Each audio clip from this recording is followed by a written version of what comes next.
Yakima police there in Washington, updating us on that shooting that took place with this suspect who apparently Fox 13 is reporting is in the hospital suffering from self-inflicted gunshot wounds. We're going to hear from police right now.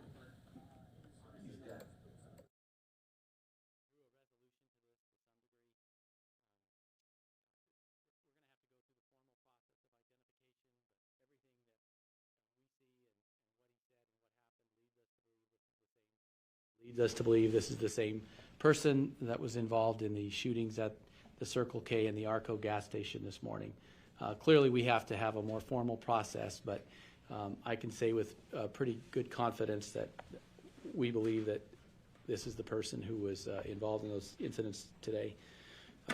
I briefly just want to say the family was cooperative with us all day, and we also appreciate their assistance in this, and of course, a devastating time for them. With that, I think I will just go ahead and answer questions. Yes, ma'am. Do you know if the suspect was at his parents' home at one point? I don't believe the home he was at was his parents' home. Do we know that? I think the whole family was there. Okay, so yes, we did have information that he was there. We were having trouble confirming that he was still there. And to be honest, I don't know that we could say for a fact when he left and how he left. We did have some video, but it was really grainy and difficult to discern. I will say that we obviously have to assume he's there and assume he's out and react according to both of those possibilities. So there was a long, long ordeal at the house with the hope, of course, that he was contained in the house. Emily?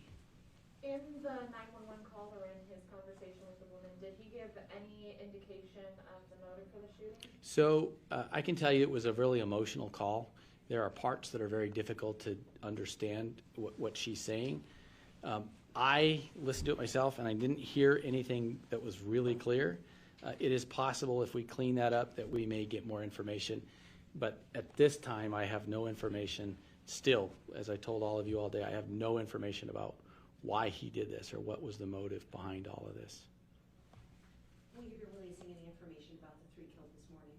We won't. The coroner's office will do that. They'll ID those folks, notify their families, and then that'll be released.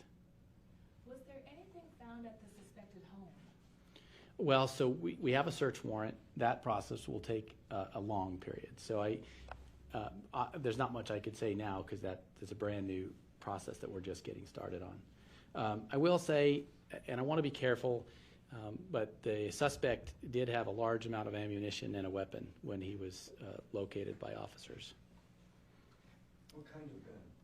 I don't know, to be honest. It was a handgun.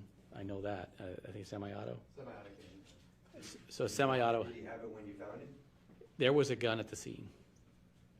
When you see a lot of ammo, how much? I don't know. I mean, that's one of those things that if I said, I would just be guessing, but it was clearly more than a normal person might carry.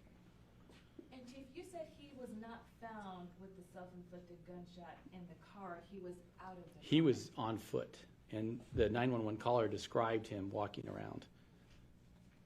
And as he's walking, She said he's walking towards me now. I mean, she was describing, well, she was watching him as this was happening. So she essentially saw him pull the trigger. That I don't know. I don't think so because the Suncom people had asked her to go into business to get safe because she was afraid at that point. And she had no relation to him. She was just... Not that we can, not that I know right now. I mean, she said that he had asked her to borrow a phone. She let him, and then she heard a call between him and his mom, and that's when a lot of the details of this were disclosed to her. Yes, ma'am. Who originally informed the police that where the suspect was following the shootings? This 911 caller. You mean between the morning and the night? Between the morning. I don't think I'm going to get into that, to be honest. We did have some tips, some people who gave us tips, but I think at this point it's better to just leave that there. Yes, ma'am. There was initially thought that there was a 4th person shot. What did the video show that made you guys assume? So, as often happens, these things, are happening really quickly, and we wanted to get out as much information as we could. So early indications were that there was a person in a car at the Arco gas station and that he fired into that car. We later learned it was his car and that he shot the window of that car in order to get inside because he had locked his keys in the car. So we corrected it as soon as we had that information, but it's one of those things you don't know till you know. Was this suspect known to you all before this, or is this? This is by law one of the areas I have to be a little careful with.